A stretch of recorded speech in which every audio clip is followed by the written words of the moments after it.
سيدنا محمد وعلى آل سيدنا محمد كما صليت على إبراهيم وعلى آل إبراهيم في العالمين إنك حميد مجيد.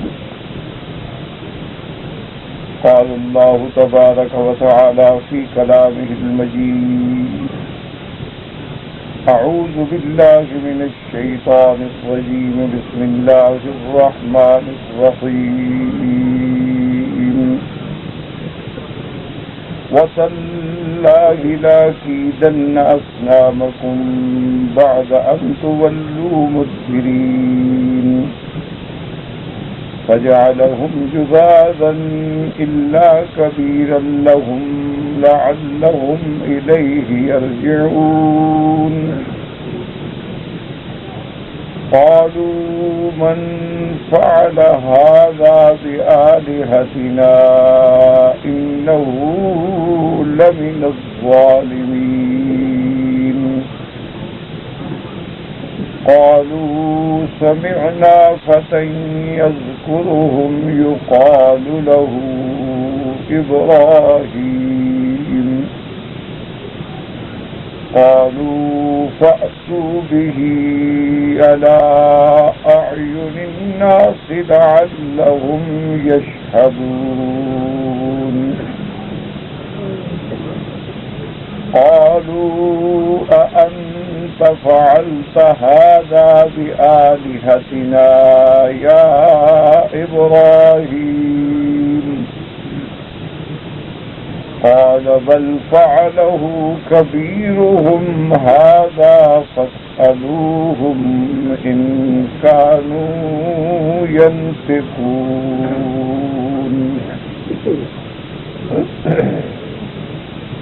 اللہ تبارک و تعالی نے کلام مقدس کی ان آیات مبارکہ میں سیدنا ابراہیم علیہ السلام کا قصہ اپنی قوم کے ساتھ ذکر فرمایا ہے.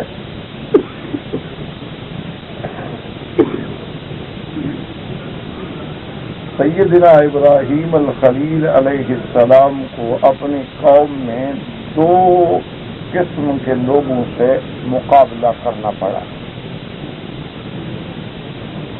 آپ کی قوم میں ایک جماعت تو ایسی تھی جو بتوں کے پجاری تھے. انہوں نے اپنے بت، اپنے آلہہ، اپنے دیوتا بنائے ہوئے تھے. ان کے آگے عبادت کرتے تھے، نظر نیاز چڑھاتے تھے. اور اسی طرح سیدنا ابراہیم علیہ السلام کی قوم میں ایک جماعت ایسی تھی جن کا عقیدہ جو ہے کواکب کے ساتھ تھا، یعنی سورج، چاند، ستارے، ان کو وہ مدبر، ان کو وہ متصرف فی الامور مانتے. سیدنا ابراہیم علیہ السلام کو جیسے آپ نے پڑھا ہے کہ اللہ نے بہت بڑی فہم، رشد، ہدایت نبوت سے قبل صغر سنی میں، یعنی آپ کے بچپن ہی میں انہیں عطا فرما. تو سیدنا ابراہیم علیہ السلام نے قسم کھائی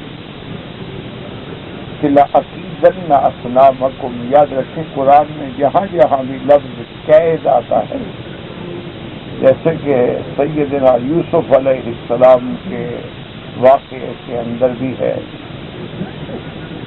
کہ حضرت یوسف علیہ السلام کو جب رہائی کے لیے بلایا گیا تو آپ نے فرمایا تھا کہ ما بال النسوۃ اللاتی قطعن ایدیہن ان ربی بکیدہن علیم. کہ بھی ان عورتوں کے بارے میں تو فیصلہ کرو نا جن میں ہاتھ کاٹے، اللہ ان کے قید کو جانتے ہیں. تو قرآن میں قید کا لفظ کئی مقام پہ آیا. جیسے کہ ایک دوسری آیت میں بھی اللہ نے فرمایا ہے کہ انہم یکیدون کیدا واکید کیدا، کہ یہ کفار و مشرکین جو ہیں دین حق کو مٹانے کے لیے تدبیریں کرتے ہیں، لیکن ہم بھی تدبیر کرنے والے ہیں۔ تو اصل میں یاد رکھیں کہ قید کا لفظ ہو یا مکر کا لفظ ہو، معنی یہ ہوتا ہے کہ کسی خفیہ طریقے سے اس کو نقصان پہنچانا، جیسے لفظ مکر ہے یمکرون ویمکر اللہ واللہ خیر الماکرین۔ اسی طرح قرآن پاک میں آتا ہے وَإِذْ يَمْكُرُ بِكَ الَّذِينَ كَفَرُوا، جب کفار نے خفیہ تدبیریں کی حضور صلی اللہ علیہ وسلم کے بارے میں، تو یہاں بھی لفظ ہے لَأَكِيدَنَّ أَصْنَامَكُمْ، تو معنی یہ ہے کہ میں کسی خفیہ طریقے سے تمہارے بتوں کو سمجھوں گا، ان کو زخم پہنچاؤں۔ اور اس میں اب مفسرین کرام فرماتے ہیں کہ انہوں نے یہ بات قوم کے سامنے کہی۔ جب یہ بات انہوں نے قوم کے سامنے کہی ہے تو پھر قوم یہ کیوں پوچھتی ہے کہ من فعل ھذا بآلہتنا، کہ بھی ہمارے معبودہ نے بات اللہ سے یہ کس نے کیا ہے؟ تو اس کا مطلب یہ ہے کہ قوم کو تو پتہ نہیں تھا۔ تو اب ان دونوں باتوں کو مفسرین کرام نے جمع فرمایا، انہوں نے کہا تھا، لیکن یہ معنی تو نہیں کہ ساری قوم کے سامنے کہا تھا، چند ایک آدمیوں کے سامنے انہوں نے یہ بات فرمائی۔ انہوں نے اس کو کوئی اہمیت نہ دی کہ بھی اکیلا ابراہیم علیہ السلام پوری قوم کا مقابلہ کیسے کر سکتا ہے، اس سے میں کہہ رہا ہوں۔ اس لیے ساری قوم کو علم نہیں تھا۔ جب یہ واقعہ ظہور پذیر ہو گیا اور قوم چیخنے لگی کہ بھی کس نے ہمارے خداؤں کو توڑا ہے، تو اب جن نے سنا تھا بات یاد آئی، تو انہوں نے قوم کے سامنے یہ بات دہرائی کہ سمعنا فتى یذکرہم یقال لہ ابراہیم۔ تو اب دونوں باتیں جو ہیں جمع ہو گئیں، کوئی تعارض باقی نہ رہا۔ لیکن دوسرے مقام پہ اللہ نے جب اس واقعے کو ذکر فرمایا ہے تو سیدنا ابراہیم علیہ السلام کے بارے میں یہ بھی آیا ہے کہ قوم نے آپ کو آ کے دعوت دی کہ بھئی ہمارا عید ہے، خوشی ہے، تم بھی ہمارے ساتھ چلو۔ تو انہوں نے فرمایا تھا کہ انی سقیم، کہ میں بیمار ہوں۔ جیسے کہ باقاعدہ یہ لفظ قرآن پاک میں نظر نظرۃ فی النجوم، آپ نے نظر ڈالی اور فرمایا کہ میں بیمار ہوں۔ قوم چلی گئی۔ جب قوم چلی گئی، شہر خالی ہو گیا، مندر خالی ہو گیا، تو سیدنا ابراہیم علیہ السلام کو قدرت نے موقع بخشا، آپ نے داخل ہو کے ان کے سارے دیوتا توڑ ڈالے۔ کسی جگہ اس کا ذکر نہیں ہے، یہاں صرف اتنا ہے کہ جب تم جاؤ گے تو میں تمہارے خداؤں کو سبق پڑھاؤں گا۔ تو یہ کوئی تعارض نہیں ہے کہ ایک جگہ ایک بات کا ذکر کیا گیا، ایک جگہ ذکر نہیں کیا گیا۔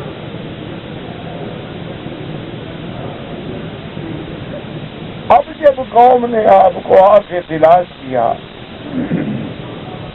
سیدنا ابراہیم علیہ السلام سے مواخذہ کیا کہ أأنت فعلت هذا بآلهتنا یا ابراہیم، کہ تم نے ایسا کیا ہے؟ تو سیدنا ابراہیم علیہ السلام نے فرمایا کہ بل فعلہ کبیرہم ھذا، آپ نے فرمایا کہ نہیں، بل فعلہ کبیرہم ھذا فاسألوہم فاسألوهم إن كانوا ينطقون. آپ نے فرمایا کہ بڑے نے کیا ہے، پوچھ لو اگر ہیں وہ بولنے والے. اور اس سے پہلے جو آیت مبارک آپ نے پڑھی ہے اس میں اللہ نے فرمایا کہ حضرت ابراہیم نے یہ کام کیوں کیا، کہ انہوں نے ان کے معبودان باطلہ کو کیوں توڑ دیا. فَجَعَلَهُمْ جُذَاذًا إِلَّا كَبِيرًا لَهُمْ لَعَلَّهُمْ إِلَيْهِ يَرْجِعُونَ. سیدنا ابراہیم علیہ السلام نے ان کو ٹکڑے ٹکڑے کر دیا، مگر جو بڑا تھا، اب اس بڑے میں بھی یاد رکھیں دو باتیں ہیں، إِلَّا كَبِيرًا لَهُمْ لَعَلَّهُمْ إِلَيْهِ يَرْجِعُونَ. بڑے کا کیا معنی ہے، یعنی بت جو بنا ہوا تھا بعض چھوٹے چھوٹے تھے اور وہ بڑا. اور بعض علماء نے فرمایا کہ بڑے سے مراد یہ ضروری نہیں ہے کہ وہ قد بت میں بڑا تھا، یعنی عقیدے کے اعتبار سے وہ ان کا بڑا خدا تھا. بعض چھوٹے چھوٹے کام والے تھے، وہ بڑے کام والا تھا، وہ بڑا تھا، اس سے زیادہ عقیدت. تو لعلہم الیہ یرجعون. اب الیہ ضمیر جو ہے اس کو سمجھیں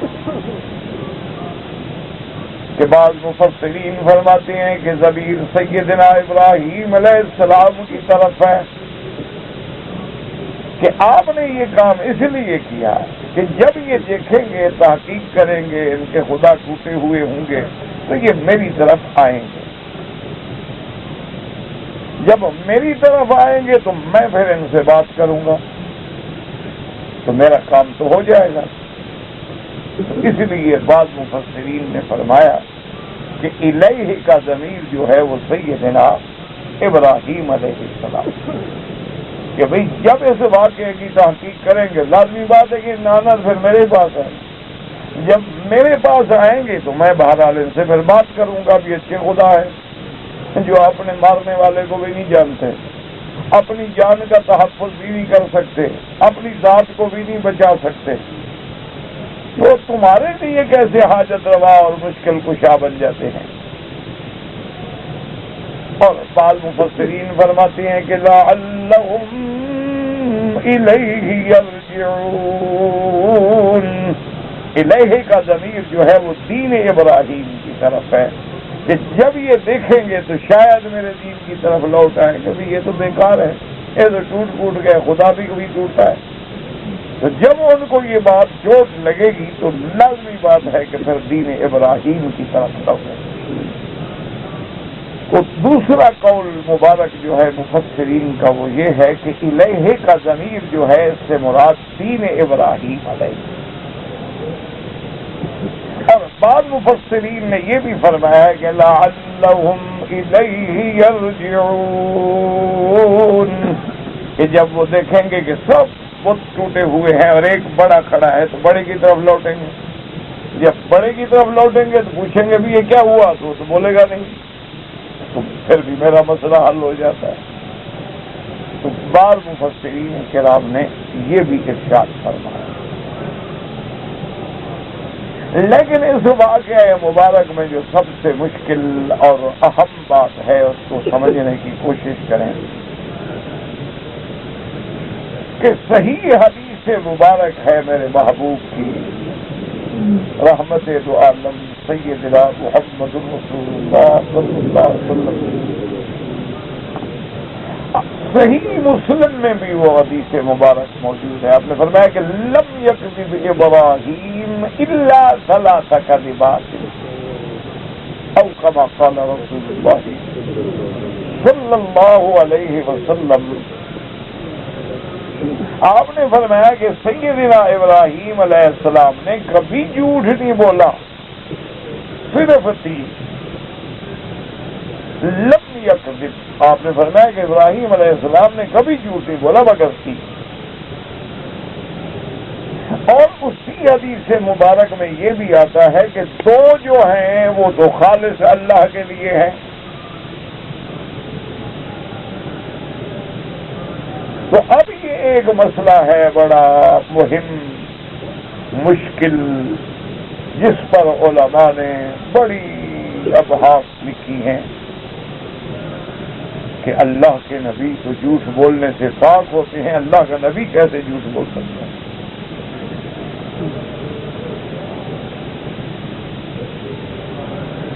اللہ کے جتنے انبیاء ہیں وہ معصوم ہیں، اور خاص طور پر جھوٹ.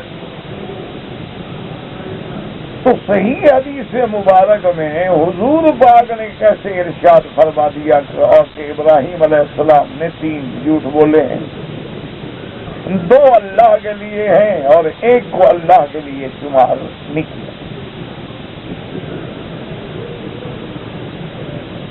تو اچھی طرح اس واقعے کو ذہن میں رکھیں، کیونکہ یہی آیات ہوتی ہیں، یہی موقع ہوتے ہیں جن سے باطل فرقے فائدہ اٹھاتے ہیں.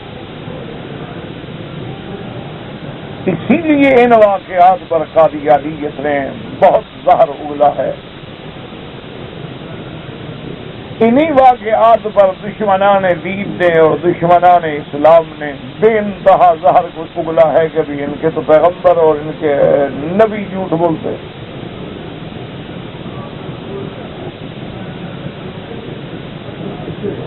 تو اس لیے پہلے تو یہ سمجھیں کہ وہ 3 جھوٹ کیا تھے. ایک تو ان میں یہ بات تھی کہ جب حالانکہ بتوں کو تو آپ نے خود توڑا ہے، لیکن فرماتے بل فعلہ کبیرہم ھذا، یہ تمہارا بڑا جو ٹھاکر ہے نا، بڑا بت ہے، بڑا دیوتا، اس نے کیا. تو بات ظاہر ہے کہ مار توڑا خود ہے اور کہتے ہیں اس نے توڑا ہے. ایک دوسری بات یہ ہے کہ سیدنا ابراہیم علیہ السلام کا پروگرام تو بتوں کو توڑنے کا تھا، لیکن جب قوم نے ان کو میلے کا ساتھ جانے کی دعوت دی تو فرمایا انی سقیم، میں بیمار ہوں، حالانکہ بیمار تو نہیں تھے. لہذا یہ 2 باتیں ہو گئی. تیسری بات یہ ہے کہ سیدنا ابراہیم علیہ السلام اپنی بیوی کے ساتھ سفر کر رہے تھے. راستے میں آپ کا ایک ایسے جابر اور بڑے جبار، بڑے مغرور قسم کے بادشاہ پہ گزر ہوا. اس ظالم کی یہ عادت تھی کہ اس نے کارندے بٹھا رکھے تھے سڑکوں پر. جو آدمی بھی گزرتا، میاں بیوی ہوتے تو اس کی بیوی کو اگر خوبصورت ہے، جوان ہے تو پکڑ کے بادشاہ کے پاس لے جاتے. اور اس بدبخت نے ایک طریقہ بنایا ہوا تھا کہ بھی اگر وہ میاں بیوی ہیں تو اس کی بیوی کو جب پکڑ کے لے جاتے نعوذ باللہ اس سے وہ زنا کرتا. اور اگر باپ بیٹی ہوتے تو پھر نہیں چھیڑتا تھا. اگر بھائی بہن ہوتے پھر بھی نہیں چھوڑتا تھا، بالکل پھر کچھ نہیں کہتا تھا. اگر میاں بیوی ہے تو پھر عورت کو نہیں چھوڑتا، پھر نعوذ باللہ برائی کرتا. یعنی اس کے دماغ میں ایک خلل تھا کہ یہ شادی شدہ ہے، خاوند موجود ہے، اگر میں نے کچھ کر لیا تو کیا ہوگا. لیکن یہ باپ بیٹی ہے، ہو سکتا ہے کنواری ہو اور پھر اس سے میری بدنامی ہو، نطفہ ٹھہر جائے، میرا خاندان منتقل ہو. بھائی بہن ہے تو ہو سکتا ہے اس کی بہن بھی غیر شادی شدہ ہو اور اس کے بعد پھر میرا نسب منتقل ہو جائے. تو اس کا ایک یعنی اپنا دماغ تھا جو بھی تھا. بہرحال وہ اگر بیوی ہو، خاوند ہو تو نہیں بخشتا، اگر بیٹی ہے، بہن ہے تو چھوڑ دیتا. سیدنا ابراہیم علیہ السلام اپنی بیوی کے ساتھ سفر فرما رہے تھے. آپ کی زوجہ محترم بڑی خوبصورت. تو ظالموں نے جب دیکھا تو انہوں نے کہا کہ بھئی ہمارے بادشاہ کے پاس جانا پڑے گا. ابراہیم علیہ السلام کو ان کی اس عادات خبیثہ کے بارے میں علم تھا. انہوں نے اپنی بیوی سے فرمایا کہ تم سے پوچھے تو کہنا کہ میرا بھائی ہے. آپ سے جب پوچھا گیا یہ عورت کون ہے، انہوں نے کہا میری بہن ہے۔ بہرحال انہوں نے پھر بھی نہ بخشا، اور وہ آپ کی زوجہ محترمہ کو لے کے بادشاہ کے پاس لے گئے۔ اس نے جب دیکھا جمال تو وہ بدنیت ہو گئی۔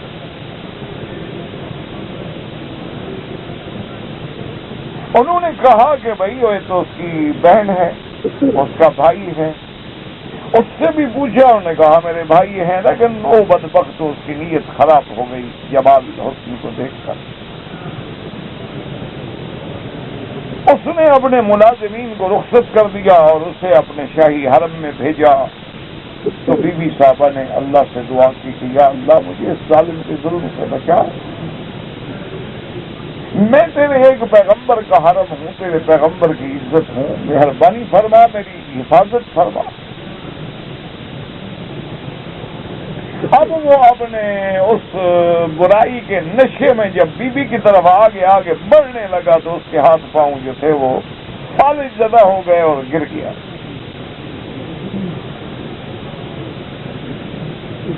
اٹھنے کی بھی ہمت نہ رہی، چلنے کی بھی ہمت نہ رہی، برائی کیا کرے، سمجھ گیا۔ کہنے لگا کہ بیوی کو یہ معاف کر دو، میں نے برا ارادہ کیا تھا لیکن اب میں آپ کو بالکل نہیں چھیڑوں گا، بس تو تم اپنے خدا سے دعا مانگو، میری حالت تیری بد دعا سے ہو، اور میں تمہیں بڑا یقین دلاتا ہوں کہ میں آپ کو نہیں چھیڑوں گا۔ بیوی صاحبہ نے دعا کی، وہ ٹھیک ہو گیا۔ اب بدبخت جب ٹھیک ہو گیا پھر نیت خراب ہو گئی۔ اب دوبارہ جب اس نے حملہ کرنا چاہا تو پھر بیوی نے بد دعا کی، پھر وہ گر گیا۔ پھر اس نے قسمیں کھائیں، معافی مانگی، التجا کی کہ مجھ سے غلطی ہو گئی ہے، میں انسان ہوں، اور اتنا بڑا جمال دیکھنے کے بعد انسان اپنے آپ پہ قابو نہیں رکھ سکتا ہے، مجھے معاف کر دو، اب میرا پکا وعدہ ہے وہ نیچے۔ بیوی نے دعا کی، وہ پھر ٹھیک ہو گیا، اور اس نے کہا کہ عزت کے ساتھ ان کو پہنچا دو، اور ایک خادمہ بھی، ایک کنیز بھی آپ کو تحفے میں دی، اور ہدایہ بھی دیے، سامان بھی دیا، اور کہا کہ اس کو پہنچا۔ حضرت ابراہیم نماز پڑھ رہے ہیں، دعا مانگ رہے ہیں، اللہ میری عزت کی حفاظت فرما۔ تو یہ تین واقعات ہیں، ایک یہ فرمانا کہ میں بیمار ہوں حالانکہ بیمار نہیں، ایک یہ فرمانا کہ اس بڑے نے یہ کیا ہے حالانکہ کیا تو خود ہے، ایک یہ فرمانا کہ میری بہن ہے حالانکہ وہ بیوی ہے۔ تو اس لیے حدیث مبارک میں آیا، سرکار دو عالم رحمت دو جہاں سیدنا محمد رسول اللہ صلی اللہ علیہ وسلم نے فرمایا کہ لم یکذب ابراہیم الا ثلاث کذبات، ابراہیم علیہ السلام نے کبھی جھوٹ نہیں بولا مگر تین۔ اور یہ حدیث بھی صحیح ہے اور مسلم میں ہے اور اسناد صحیحہ ہے۔ گو بعض لوگوں نے انبیاء کی عصمت کے پیش نظر حدیث کا انکار کر دیا، بعض علماء نے یعنی انہوں نے یہ دیکھا، انہوں نے کہا کہ دیکھو ان واقعات میں قرآن میں نہیں ہے کہ حضرت نے جھوٹ بولا،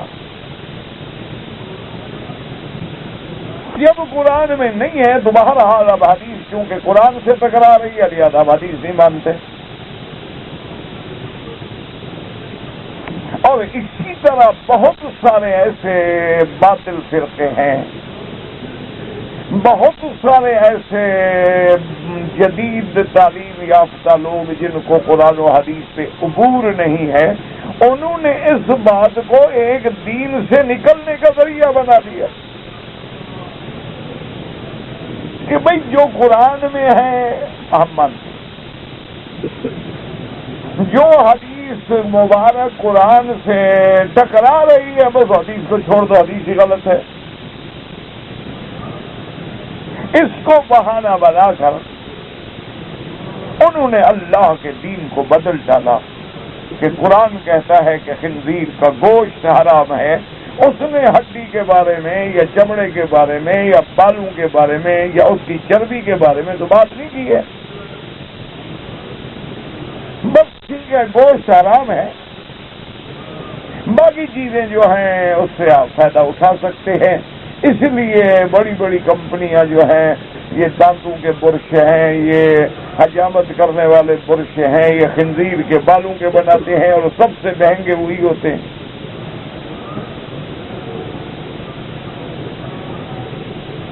اور بھی کئی چیزیں بنائی جاتی ہیں۔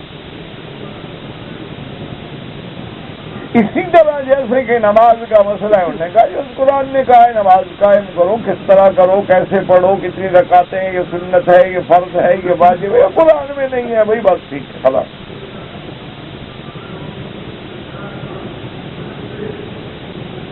انہوں نے کہا جناب قرآن میں ہے کہ زکوٰۃ، تو اب یہ تھوڑا ہے کہ کتنا دو، بس کسی کا دل کرے 1 ریال دے دے، کسی کا دل کرے 100 دے دے، کسی کا دل کرے 500 دے دے۔ تو اس طرح انہوں نے ان چیزوں کو سامنے رکھ کر اور عامت الناس کے دماغوں کو دھوکہ دینے کے لیے کہ دیکھو جی قرآن پاک نے تو نہیں کہا نا ابراہیم علیہ السلام نے جھوٹ بولا ہے، تو جب اللہ نہیں فرماتے، قرآن نہیں فرماتا ہے، حدیث میں آگے چھوڑو حدیث، نعوذ باللہ ثم نعوذ باللہ، تو یہ جتنا دشمنان اسلام ہے نا وہ ایسے موقعوں کی انتظار میں ہے۔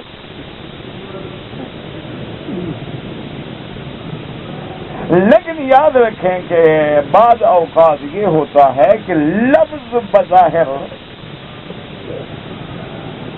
جھوٹ کا ہوتا ہے لیکن حقیقت میں وہ جھوٹ نہیں ہوتا۔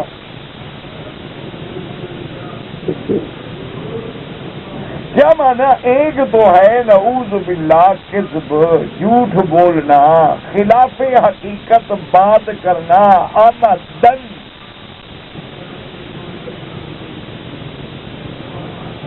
اور ایک ہوتا ہے اس کو کہتے ہیں عربی میں توریہ، کہ متکلم تو صحیح کلام کر رہا ہے، اس کا مقصد جو ہے وہ بھی صحیح ہے،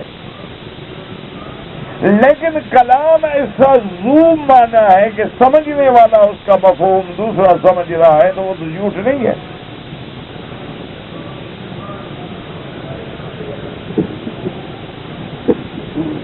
بات کو سمجھیں اچھی طرح کیونکہ بڑا مشکل مقام ہے۔ اور آج کل تو اللہ رحمت فرمائے کہ انٹرنیٹ پہ اور جدید میڈیا میں 24 گھنٹے ایک زہر ہے جو ہمارے نوجوان بچوں کے دماغوں میں گھولا جا رہا ہے اسلام کے خلاف۔ بات کو سمجھیں کہ ایک لفظ تو ہے کذب، لیکن وہ حقیقتاً تو کذب تب ہو کہ جب آدمی آمدن جھوٹ بولے، حقیقت الامر کے خلاف بات کرے اور اس سے اس کا کوئی ذاتی مفاد بھی وابستہ ہو، ہمیں جھوٹ کیوں بولے؟ دیکھو نا، ایک آدمی سے آپ کہتے ہیں جی ہے نا، وہ کہتا ہے جناب میں نے تو 100 ریال میں خریدی ہے، اب تم جتنا نفع دے دو، حالانکہ خریدی 50 ریال میں، تو جھوٹ بول رہا ہے، حقیقت الامر کے خلاف ہے اور فائدہ اٹھانا چاہتا ہے کہ جب میں کہوں گا خریدی ہی میں نے 100 کی ہے، اس سے کم تو نہیں کرے گا نا، اس سے 2 ریال 5 ریال 10 ریال اوپر ہی دے گا نا۔ یہ تو بالکل جھوٹ ہے، اور حدیث تو خود بتلا رہی ہے کہ 2 تو اللہ کے لیے ہے، جب اللہ کے لیے ہے تو جھوٹ کیسے ہوئے؟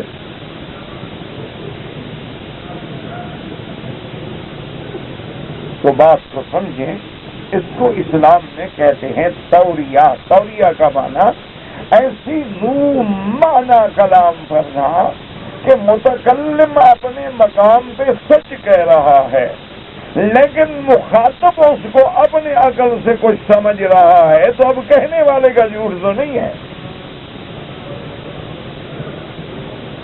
جیسے کہ مثلاً ایک واقعہ آتا ہے کہ میرے محبوب رحمت دو عالم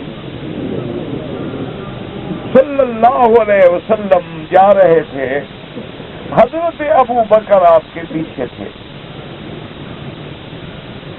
اب ایک قدرتی طور پہ کافر آ گیا، اس نے پوچھا سیدنا ابو بکر سے کہ من ھذا الرجل، یہ جو آگے جا رہے ہیں کون ہے؟ تو اب سیدنا ابو بکر کے لیے تو مشکل ہو گئی نا، اگر بتاتے ہیں حضور ہے تو دشمن ہے، شور کر دے گا اللہ کے نبی تو جا رہے ہیں، پکڑو پکڑو۔ اور اگر کہتے ہیں کہ حضور کا نام نہیں لیتے، کہتے ہیں کوئی اور بندہ ہے، یا کہتے ہیں میں نہیں جانتا، پھر جھوٹ ہے۔ تو صدیق کیسے جھوٹ بولے؟ تو آپ نے کیا پیارا فرمایا، رجل یہدینی سواء السبیل،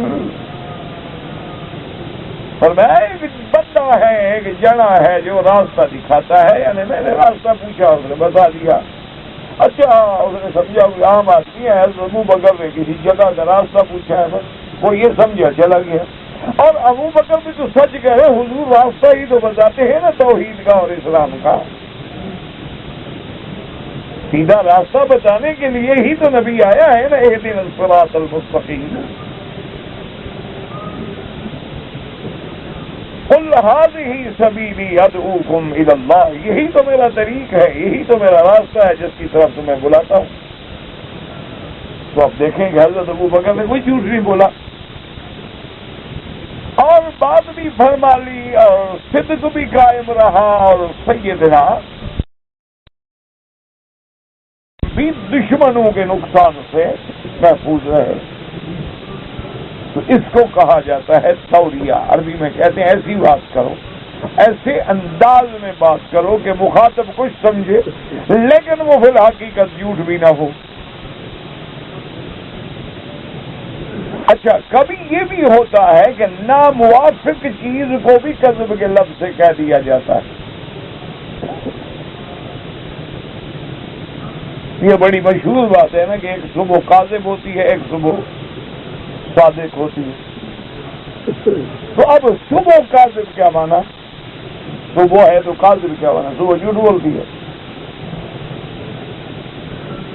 یا صبح صادق کا کیا مانا؟ یعنی یہ صبح سچ بولتی ہے، پہلے والی جھوٹ بولتی ہے۔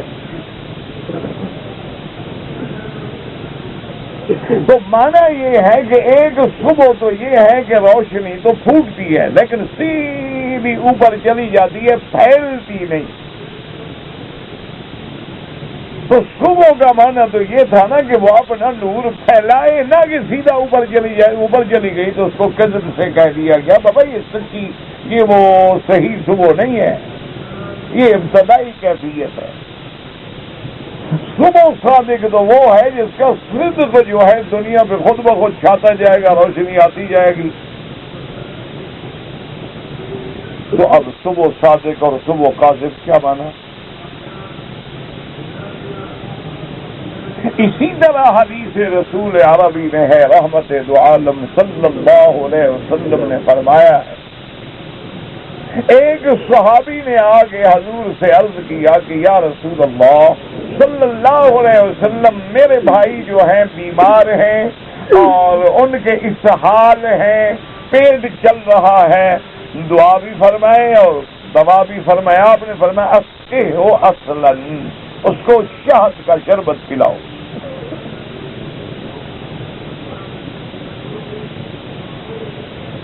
اس نے جا کے پلایا، کچھ دیر کے بعد واپس آیا، اس نے فرمایا ہاں بتاؤ بھائی کیا ہوا؟ اس نے کہا رسول اللہ تو اور زیادہ تکلیف ہو گئی۔ آپ نے فرمایا اسقہ ہو اصلاً، جاؤ اس کو پھر پلاؤ۔ اب اللہ کے نبی کی بات کا انکار تو نہیں کر سکتا نا، ان نے جا کے پھر پلایا، وہ اور بڑھ گئے۔ وہ گھبرایا ہوا دوڑتا ہوا حضور کی خدمت میں آیا، رسول اللہ تو اور زیادہ ہو گیا، اب تو بیچارہ وہ بالکل گر گیا۔ آپ نے فرمایا اس کے ہو اصلاً، جاؤ پھر پلاؤ۔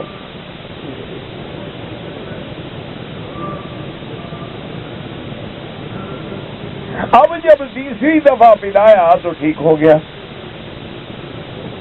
اب وہ بندہ آیا تو ماشاءاللہ خیر مطمئن نظر، ہاں ماں کیا حال ہے بھائی؟ انہوں نے کہا رسول اللہ اب میرا بھائی ٹھیک ہو گیا ہے، بالکل احساس بند ہو گیا۔ فرمایا کاذب بطن اخیک، تیرے بھائی کا پیٹ جھوٹ بول رہا تھا۔ پیٹ جھوٹ بولتا ہے؟ مانا کیا تھا کہ بھائی وہ پیٹ جو ہے معدہ قبول نہیں کر رہا تھا، موافق نہیں آ رہی تھی۔ تو جب شہد نے اپنا کام دکھایا اور اس میں ماشاءاللہ جو اینٹی سیپٹک بھی ہے اور اینٹی بیکٹیریل بھی ہے اور اس کے اندر بہت بڑی چیز اللہ نے شہد میں رکھی ہے، وہ جب گندا مادہ نکل گیا اب اس نے قبول کیا اب ٹھیک ہو گیا۔ صاحب نے فرمایا ابھی تیرے بھائی کے پیٹ کو موافق نہیں آ رہی تھی، لیکن فرمایا کاذب بطن اخیک، بابا تیرے بھائی کا پیٹ جھوٹ بول رہا تھا۔ تو یہ محاورات۔ اچھا کبھی کبھی صحابہ کے درمیان میں بھی بات ہو جاتی۔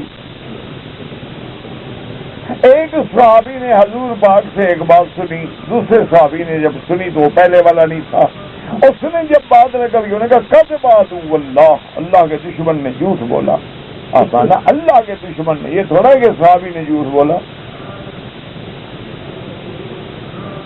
تو اس لیے ہمیشہ یاد رکھیں کہ بظاہر لفظ کا اطلاق ظاہری لفظ کے اعتبار سے کر دیا جاتا ہے، لیکن اس میں حقیقت الامر جو ہے وہ کذب اور توریہ میں آسمان و زمین کا فرق۔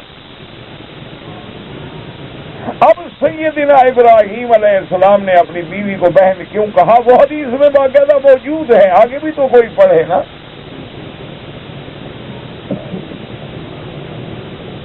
جب آپ نے اپنی بیوی کو سمجھایا کہ تم سے پوچھے تو کہنا میں بہن ہوں، ان سے گھبرا گئی نا کہ جب بہن کہہ دیا۔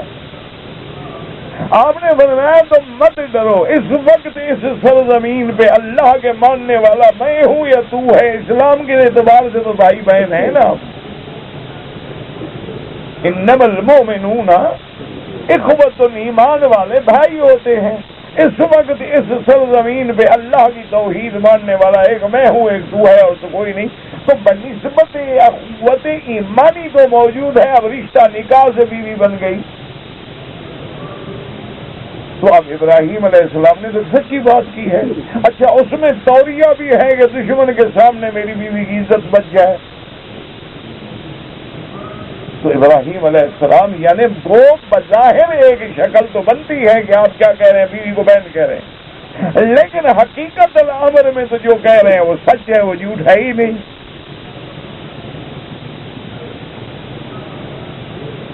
ہر عورت جو ہے کلمہ پڑھنے والی ایمان سے کہیں کیا وہ ہماری بہن ہے؟ ہر آدمی ہمارا بھائی نہیں؟ وہ اسی طرح ایک لطیفہ مشہور ہے نا کہ ایک آدمی کو پتہ نہیں کیا سمجھ کہ ایک بہت بڑا آدمی تھا، بہت بڑا دولت مند کوئی ملینئر تھا، اس کے پاس پہنچ گیا، اس نے بٹھایا، پوچھا کہ ہاں بھائی کیسے آئے؟ اس نے کہا دیکھو میں تمہارا بھائی ہوں، ہم سب کا ابا آدم ہے اور اماں حوا ہے، ہمارا باپ ماں ایک ہے، میں تمہارا بھائی ہوں۔ نے کہا ٹھیک ہے۔ انہوں نے کہا جب میں تمہارا بھائی ہوں تو جائیداد میں بھائی کا حصہ مجھے بھی تو دو نا۔ اچھا وہ آدمی بھی بڑا سمجھدار تھا، اس نے اندر جیب سے ایک آنے کا پیسہ یعنی 4 پیسے ایک آنا نکالا، قائل یار تمہارا پتی ہو اور میرا حصہ ایک آنا کرو، باقی بھائیوں کو پتہ لگ گیا تو یہ بھی نہیں ملے گا۔ اگر اس طرح ہم نے جائیداد تقسیم کرنی ہے تو پھر تو ساری کائنات کے بندے بھائی ہیں نا، تو پھر تو تمہیں پتہ نہیں ایک آنا بھی نہ ملے، بدبختار بھی نکل جاؤ، ایک آنا کافی ہے تمہارے، لے کے نکل جاؤ۔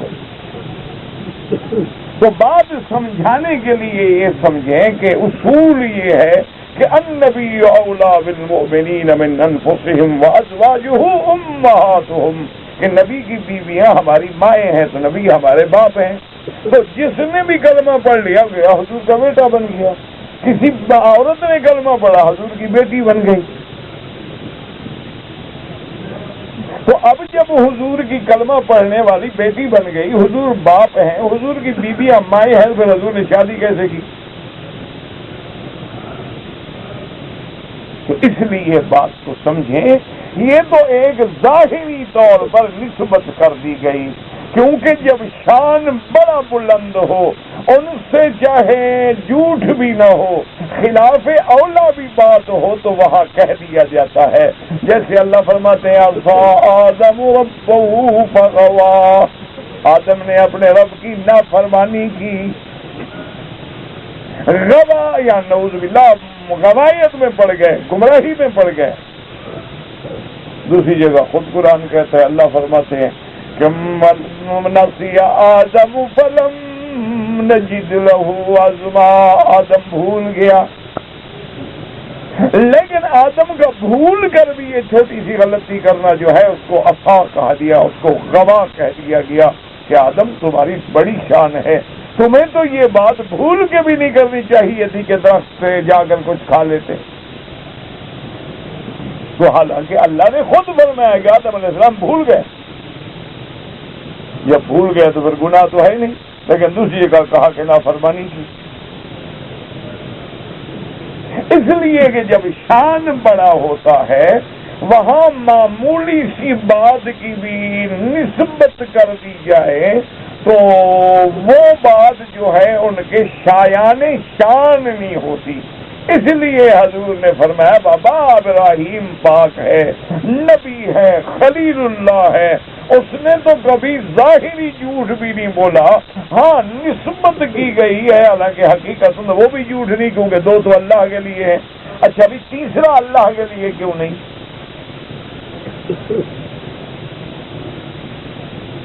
جہاں تک بتوں کے توڑنے کا ہے تو خالص اللہ کے لیے، اور تو کوئی ذاتی مسئلہ۔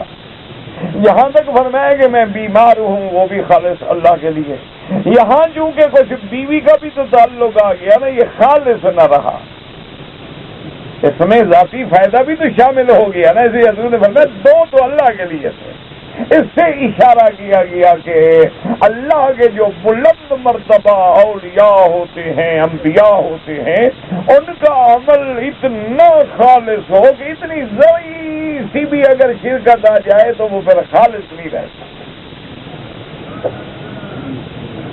کہ حالانکہ وہ بھی تو اپنی عزت بچانا، اللہ نے حکم نہیں دیا کہ اپنی عزت بچاؤ، اللہ نے حکم نہیں دیا کہ ہم اپنا مال بچائیں، اپنی عزت بچائیں، اپنی جان بچائیں۔ آپ نے اپنی بیوی کی عزت بچائی تو آپ کی تو ذمہ داری ہے شرعاً اپنی بیوی کی عزت کی حفاظت کرو، لیکن بہرحال ذاتی فائدہ بھی تو ہے نا، بیوی ہے، تو لہذا وہ خالص نہ رہا پہلے جیسے دو خالص۔ تو اس لیے ایک نسبت لفظ کی کر دی جاتی ہے، لیکن فی الحقیقت وہ مراد نہیں ہوتا، یعنی کلام بظاہر واقعے کے موافق نہیں تھی۔ جیسے میں نے حدیث مبارک عرض کی کہ اس کے بھائی کے پیٹ اور معدے کو وہ اصل اور شربت جو تھا وہ موافق نہ ہوا، ورنہ جھوٹ بولنا، پیٹ کیا جھوٹ بولے گا؟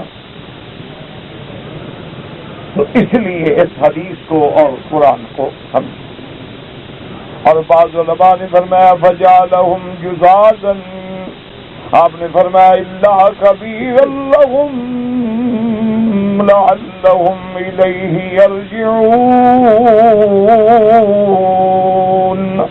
اور دوسری جب انہوں نے پوچھا قالوا اانت فعلت ھذا أأنت فعلت هذا بآلهتنا يا إبراهيم قال بل فعله كبيرهم هذا۔ بعض مفسرین نے فرمایا کہ انہوں نے کیا کہا، انہوں نے فرمایا بل فعله كبيرهم هذا، یہ کام اس بڑے نے کیا ہے جو کھڑا ہے نا۔ انہوں نے کہا، انہوں نے اپنی طرف اشارہ کیا، انہوں نے سمجھا اس کی طرف اشارہ کر رہا۔ تو بعض علماء نے یہ بھی فرمایا ہے، جیسے واقعہ لکھتے ہیں کہ حضرت قاسم نانوتوی رحمت اللہ علیہ کے خلاف جب انگریزوں نے وارنٹ گرفتاری جاری کی ہے بغاوت کے ضمن میں، تو حضرت قاسم رحمت اللہ علیہ مسجد میں موجود تھے، ایک جگہ نماز پڑھ رہے تھے اور دشمن ڈھونڈتے ڈھونڈتے ڈھونڈتے وہ جناب وہاں پہنچ گئے۔ اب جب دشمن انگریز آ گئے، ان کے سپاہی آ گئے اور ان کے افسر آ گئے، اور آپ تو اندر ہیں مسجد میں اور تو کوئی ہے نہیں، تو انہوں نے آتے، اچھا خدا کی رحمت یہ تھی، شکر یہ تھا کہ آنے والے پکڑنے والے جانتے نہیں تھے، شکل نہیں جانتے تھے، نام تو سنا تھا۔ تو حضرت سے جب پوچھا کہ مولوی قاسم کہاں ہے، تو حضرت جہاں کھڑے تھے نا وہاں سے 2 قدم ادھر فرمایا ابھی تو یہی تھے۔ تو آپ نے فرمایا بھائی ابھی تو یہی تھے، جھوٹ تو نہیں بول رہے نا، 2 منٹ پہلے تو وہاں تھے نا۔ انہوں نے کہا کہ یہی تھے، اب تو چلے گئے شاید، یہ تو کوئی اور بندہ ہے۔ وہ چلے گئے، حضرت بچ گئے۔ تو اب اس کو کہا جاتا ہے توریہ فی الکلام۔ تو بعض لوگوں نے یہ بھی کہا ہے کہ حضرت نے فرمایا بل فعلہ کبیرہم ھذا، یہ جو بڑا کھڑا ہے نا بت تو تمہارے چھوٹے چھوٹے ہیں، اس بڑے نے کیا۔ اچھا میری بات نہیں مانتے، ان سے جا کے پوچھا، لیکن بہرحال یہ جواب ایسا کبھی نہیں ہے، اس لیے کہ جب روایات ہمیں یہ کہتی ہیں کہ بڑے بت کے کندھے پہ انہوں نے کلہاڑا رکھ دیا تھا، تو پھر ایسی باتوں کی ضرورت کیا ہے؟ کہنے آدمی وہ بات کرے جو بات پسند ہو، جس میں دلیل ہو، جو بات دلیل میں نہ ہو اس کو کہنے کی ضرورت نہیں۔ اچھا بعد میں فرمایا جب انہوں نے پوچھا کہ چلو، تو فرمایا انی سقیم، میں بیمار ہوں۔ بعض علماء نے فرمایا کہ بیماری ظاہری بھی ہوتی ہے، باطنی بھی ہوتی ہے۔ ایک ظاہری بیماری ہے، بندے کو بخار ہے، تکلیف ہے۔ ایک اندر کی بیماری ہے کہ بندہ بظاہر لوگوں کے سامنے خوش بیٹھا ہے، لیکن اس کو پتا ہے کہ میرا دکھ کیا ہے۔ ساری رات وہ کروٹیں لیتا ہے بستر پہ، نیند نہیں آتی، کہ اس کو پتا ہے نا کہ اندر کا کیا دکھ ہے۔ تو حضرت ابراہیم علیہ السلام کو جو تکلیف تھی ان کی بت پرستی سے، اس وجہ سے فرمایا انی سقیم، کہ بھائی میں تو بھی مریض ہوں، بیمار ہوں، مجھے تو تکلیف ہے، یعنی تمہاری اس بت پرستی کی وجہ سے جو مجھے صدمہ ہے۔ تو بعض علماء نے اس کا یہ بھی جواب دیا ہے، اور بعد میں یہ فرمایا کہ انی سقیم، اس کا مطلب یہ نہیں ہوتا کہ میں اب بیمار ہوں، جیسے اللہ فرماتے ہیں انک میت وانہم میتون، میرے محبوب آپ پر بھی موت آئے گی اور آپ ان مخالفوں نے بھی مرنا ہے اور آپ پر بھی موت نہیں آنے۔ اس کا مطلب یہ تھوڑا ہے آیت جب اترے تو موت آ جائے، من ہے اپنے وقت پہ آئے گی۔ تو حضرت ابراہیم کا فرمانا بھی یہ تھا کہ گویا میں مریض، یعنی آج اگر تندرست ہوں تو کل بیمار بھی ہو سکتا ہوں۔ انہوں نے سمجھا کہ ابھی بیمار ہیں، وہ چلے گئے۔ بعض علماء نے اس کے یہ جواب بھی دیے ہیں، لیکن صحیح بات یہی ہے کہ دراصل اللہ کے پیغمبر نے یہ ساری باتیں اس لیے کی تھیں تاکہ ان کو توحید کا سبق سمجھایا جا سکے۔ تو کبھی آدمی کو سمجھانے کے لیے یہ کہنا پڑتا ہے، جیسے کہ کسی چور کا ہاتھ کاٹا جائے، اب آدمی کہتا ہے کہ عملو کا قطع کا، تیرے عمل نے تیرا ہاتھ کاٹا ہے۔ اب عمل نے تو ہاتھ نہیں کاٹا ہے، لیکن سبب عمل بنا ہے کہ چوری نہ کرتا تو ہاتھ نہ کٹتا، تو آدمی کہتا ہے بابا تیرے عمل نے تمہیں سزا دی ہے، اور یار تیرے اپنے فعل نے تمہیں سزا دی ہے نا، حالانکہ سزا تو حکومت نے دی ہے، ہاتھ تو انہوں نے کاٹا ہے، لیکن آدمی کہتا ہے کہ تیرے عمل نے تیرا ہاتھ کاٹا ہے، تیرے عمل سے تجھے سزا ملی ہے۔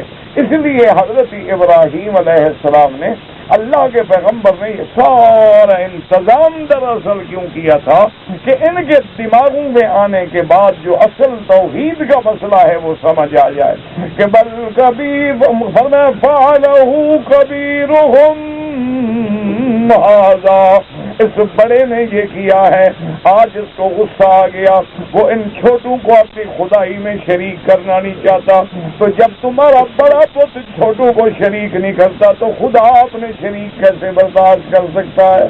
اللہ کے پیغمبر نے مسئلہ سمجھانا تھا، جیسے کہ حضرت سلیمان علیہ السلام نے جنات کو حکم دیا کہ ملکہ یمن کے آنے سے پہلے ایسی سڑک بناؤ اور چاندی اور سونا، اور پھر ایسا حوض تیار کرو اس کا رنگ بھی پانی کی طرح ہو اور اندر پانی بھرا ہو، اوپر شیشہ ایسا شفاف ہو کہ بالکل دیکھنے والے کو پانی نظر آئے۔ یہ تو پھر دشمنوں نے بنا دیا نا کہ پنڈلیاں دیکھنی تھیں، اور یہ انا للہ و انا الیہ راجعون، اللہ کے نبی عورتوں کی پنڈلیاں دیکھتے رہے، لا حول ولا قوت۔ اصل بات یہ تھی کہ حضرت سلیمان توحید سمجھانا چاہتے تھے۔ اب جب وہ بی بی آئی تو اس نے سمجھا کہ آگے پانی ہے، فکشفت عن ساقیہا، اس نے پنڈلیوں سے کپڑا اونچا کیا، قال انہ سرح ممرد من قواریر۔ اب جو پروٹوکول آفیسر ساتھ تھے انہوں نے کہا بی بی کپڑے شپڑے نہ ہٹاؤ، پانی نہیں ہے، یہ شیشہ ہے، گزر جاؤ اوپر سے، یہ شیشے کی چھت ڈالی ہوئی ہے ہم نے۔ تو اب اس نے قالت رب انی ظلمت نفسی واسلمت مع سلیمان للہ رب العالمین۔ اب بی بی آخر ملکہ ہے نا، فوراً اس کو چوٹ لگی، اس نے کہا کہ جیسے یہ شیشہ مظہر ماں ہے، ماں نہیں، یہ شیشہ پانی کو دکھلانے والا ہے، خود پانی نہیں ہے، اسی طرح یہ سورج خدا کی ذات کو دکھلانے والا ہے، خود خدا نہیں ہے۔ جیسے میں نے یہاں دھوکہ کھایا وہاں بھی میں نے دھوکہ کھایا ہے، اس لیے کہا رب انی ظلمت نفسی، اللہ میں نے اپنی جان پہ ظلم کیا ہے کہ تیری مخلوق کو میں خدا سمجھ بیٹھی، حالانکہ سورج کو دیکھ کے مجھے سورج کے بنانے والے کو سوچنا چاہیے تھا، اس کے پیدا کرنے والے کو سوچنا چاہیے تھا۔ جیسے میں نے وہاں دھوکہ کھایا، یہاں شیشے کو پانی سمجھ بیٹھی، یہاں بھی دھوکہ کھایا۔ اسلمت مع سلیمان للہ رب العالمین۔ انہوں نے کہا میں نے قبول کیا، حضرت سلیمان علیہ السلام کے دین پہ آ گئی۔ تو حضرت ابراہیم کا مقصد بھی یہ تھا کہ ایسی ضرب لگاؤ ان کو کہ جب حق کی چوٹ پڑے گی تو ان کے اندر سے شرک جو ہے وہ نکلے گا اور باطل کا بھیجا پھٹ جائے گا۔ اس لیے جب ابراہیم علیہ السلام نے فرمایا کہ فَاسْأَلُوهُمْ، جاؤ پوچھو ان زخمیوں سے، یہ جو تمہارے ٹوٹے پھوٹے پڑے ہیں، یہ جو لنگڑے اندھے کانے پڑے ہیں، پوچھو ان سے کس نے مارا ہے۔ فَاسْأَلُوهُمْ إِن كَانُوا يَنطِقُونَ۔ اب آئے سوچنے لگے، سوچنے کے بعد پھر سر ڈال کے کہنے لگے کہ ابراہیم علیہ السلام ہم ان سے کیسے پوچھیں؟ نے کہا آپ کہتے ہیں ان سے پوچھیں، ان سے کیا پوچھیں، کو بولتے ہیں۔ اب حضرت ابراہیم کو چوٹ مارنے کا وقت ہے، اُفٍّ لَكُمْ وَلِمَا تَعْبُدُونَ مِن دُونِ اللَّهِ، فرمایا پھر ہلاکت ہے تم پر اور جن کو تم اللہ کے سوا پوجتے ہو، بدبختو، یہ خود نہیں بول سکتے، ان کو تم نے خدا بنا رکھا ہے جو اپنے نفع نقصان کے مالک نہیں ہے۔ تو اب حضرت ابراہیم کی بات جو تھی تو یہ سارا انتظام اس لیے کیا گیا تھا کہ دشمن اس مقام پہ آ جائے کہ اب خصم کو باہر نکلنے کا موقع نہ ملے، اس کو بھاگنے کا موقع نہ ملے۔ اب کیا کریں، اب تو کوئی جواب باقی نہیں رہا ہے۔ تو اس لیے جیسے دیکھیں نا مناظرے میں بھی ایسے ہوتا ہے کہ آدمی اپنے خصم کو آہستہ آہستہ آہستہ اس مقام پہ لے آتا ہے کہ جہاں آگے پھر زبان بند ہو جائے، اب جواب ہی کوئی نہیں۔ ورنہ اللہ کے پیغمبر نہ جھوٹ بولتے ہیں اور نہ کبھی ان کی زبانوں سے جھوٹ نکلتا ہے، وہ صادق ہوتے ہیں، وہ امانت دار ہوتے ہیں۔ یہ لفظ کذب کا ظاہری اطلاق کیا گیا ہے کہ دیکھنے والے کے لیے تو کذب ہے، لیکن اگر بفرض محال کذب ہو اور اللہ کے لیے ہو تو پھر بھی تو گناہ کوئی نہیں۔ اچھا اگر کذب ہو اور عزت بچانے کے لیے ہو پھر بھی گناہ کوئی نہیں۔ تو اس لیے ہمیشہ یاد رکھیں کہ یہ مقامات بڑے مشکل ہوتے ہیں۔ اللہ آپ کو بھی اور مجھے بھی صحیح بات سمجھنے کی، سمجھانے کی اور اس پہ عمل کرنے کی توفیق دے۔ واللہ عالم۔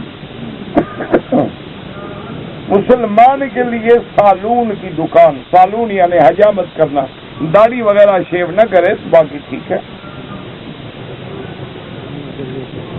جو کام حرام ہے اس کا پیسہ بھی حرام، داڑھی موڑنا بھی حرام، موڑوانا بھی حرام، اجرت بھی حرام۔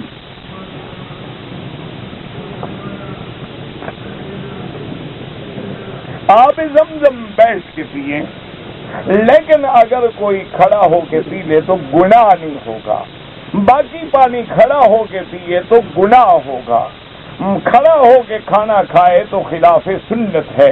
اگر زمزم کھڑا تھا پی لیا تو کوئی بات نہیں، ورنہ بیٹھ کے پیے اسی طرح جیسے باقی پانی پیتے.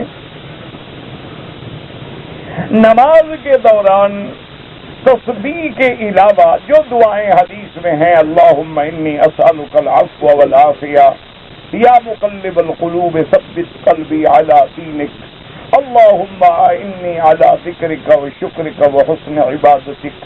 لیکن فرق اتنا ہے کہ امام ابو حنیفہ رحمۃ اللہ علیہ فرماتے ہیں کہ اگر فرض نماز ہے تو تسبیح زیادہ کہو، 3 کے بجائے 7 دفعہ، 11 دفعہ، 21 دفعہ.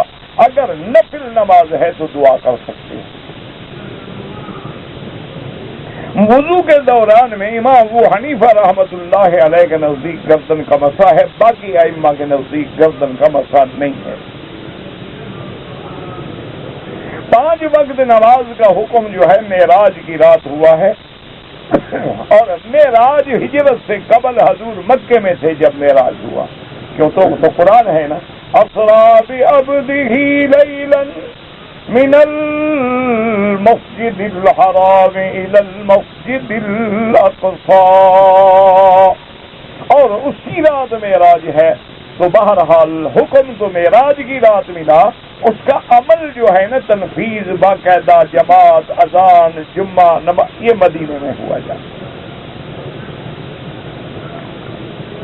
پہلا جمعہ جو ہے نا بنی عوف میں حضور نے پڑھا ہے، قباء سے آگے، اب بھی وہ مسجد موجود ہے. جناب بیوی خاوند کی اجازت کے بغیر قربانی کر سکتی ہے.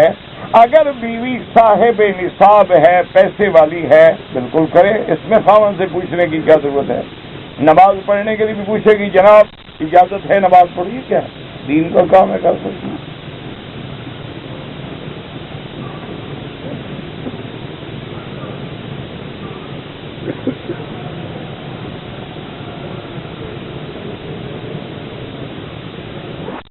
آدمی نے اپنی بیوی کو 2 دفعہ طلاق دے چکا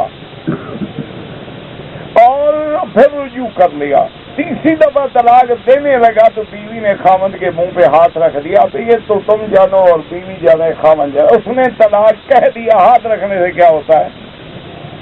اگر کہہ دیا تو کام پکا ہو گیا، 3 طلاقیں ہو گئی، اب وہ رجوع بھی نہیں ہو سکتا جب تک حلال نہ ہو. اگر اس کے منہ سے لفظ نہیں نکلا، پہلے روک دیا، طلاق نہیں ہوئی. یہ تم جانو، بیوی جانے، خاوند جانے.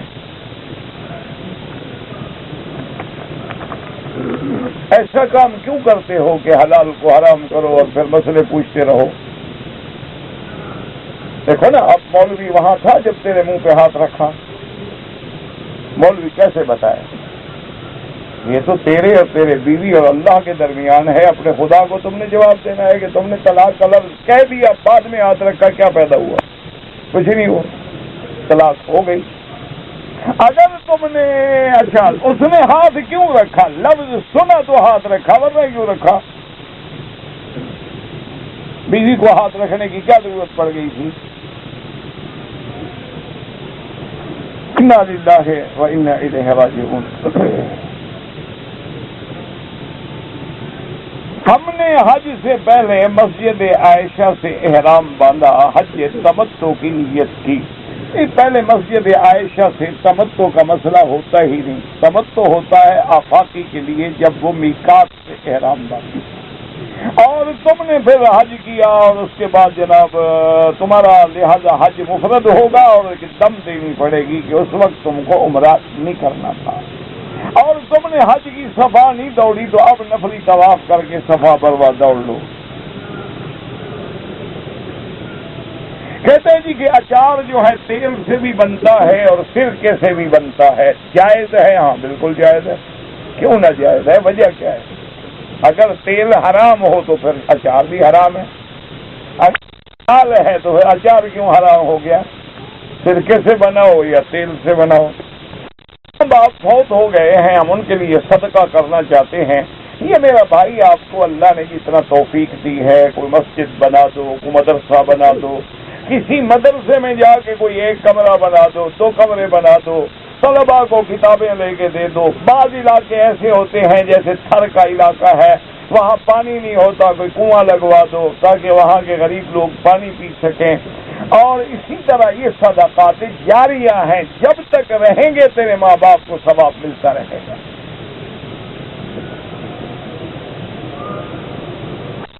اللہ کے نام سے کرنی چاہیے. وسیلے کا حکم تو کسی قرآن میں یا حدیث میں نہیں ہے. انسان چھٹی کاٹ کے آیا تھا، احرام تھا، لیکن جدے طبیعت خراب ہو گئی. احرام تو تم نے کراچی باندھنا تھا نا، وہاں تو طبیعت خراب نہیں تھی. طبیعت تو تمہاری جدے میں آ کے خراب ہو گئی نا، لہٰذا ایک دم تو انشاءاللہ آئندہ خراب نہیں ہوگی. احرام تم نے باندھنا ہے کراچی سے، بہانہ بنا رہا ہے جدے میں. اب سیدھا مسئلہ پوچھا کرو، کیوں بہانے بناتے؟ اچھا پھر تم چھٹی پہ گئے اور ٹکٹ موجود ہے، مفت میں اللہ تمہیں عمرہ دے رہا ہے. آنا تو تم نے ہے ہی ہے نا. اگر 1 گھنٹہ لگا کے میقات کا عمرہ اللہ تمہیں نصیب کر دے مفت میں تو فرق کیا پڑتا ہے؟ پتہ نہیں ان کو احرام باندھنے سے شرم آتا ہے. تم سوٹ پہن کے آؤ گے تو اگلے ڈر جائیں گے تم.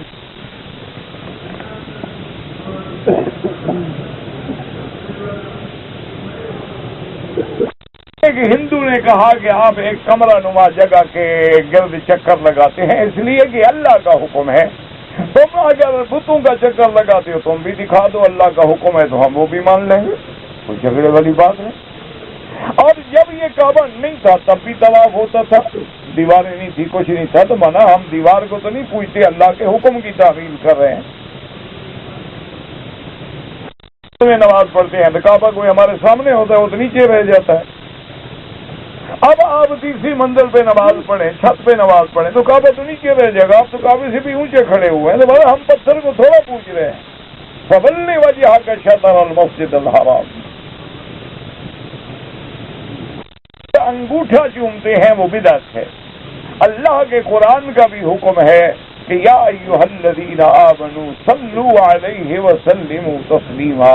ایمان والو میرے نبی پہ صلاۃ و سلام بھیجو. اللہم صل علی محمد وعلی آل محمد وبارک وسلم. تو اسی طرح حضور کی حدیث مبارک بھی ہے کہ من صلی علیہ واحدا صلی اللہ علیہ عشرا. جو بندہ مجھ پہ ایک دفعہ درود بھیجتا ہے میرا رب اس پہ 10 رحمتیں نازل فرماتے ہیں. کسی جگہ حضور نے نہیں فرمایا جو ایک دفعہ انگوٹھا چومتا ہے اس کو بھی کچھ ملتا ہے. شرعی طور پر اپنی بیوی سے کس وقت جماع کر سکتا ہے؟ بیوی ہے تمہاری 24 گھنٹے کر سکتا ہے، اس میں وقت کا کیا ضرورت ہے؟